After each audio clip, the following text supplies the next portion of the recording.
భారతదేశంలో ఒక విచిత్రం ఏంటి అంటే ఓ పక్కన పేదరికం పెరిగిపోతుందంటాం. నేను చాలాసార్లు చెప్తున్నా. ఇదివరకటి రోజుల్లో పాచిన అన్నం ఇస్తే తీసుకునే స్టేజీ, ఆ తర్వాత కాలంలో చెద్దన్నం ఇస్తే తీసుకునే స్టేజీ, ఇప్పుడు వేడన్నం ఇచ్చినా వద్దనే స్టేజీ, డబ్బులు ఇస్తావు లేదా అని అడిగేటటువంటి రోజుల్లోకి మారిపోయాం.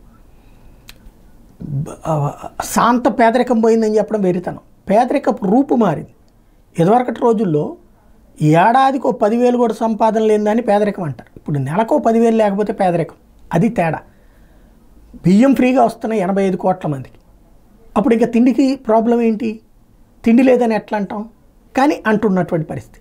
ఇక్కడ విచిత్రం ఏంటంటే రేషన్ ఇస్తే కానీ తినలేనటువంటి వాళ్ళు 85 కోట్ల మంది రేషన్ తీసుకుంటున్నారు. ఫ్రీ ఇస్తే కానీ బస్సులో ప్రయాణం చేయలేమంటున్నటువంటి వాళ్ళు కర్ణాటక, తెలంగాణ లాంటి చోట్ల నడుస్తున్నారు.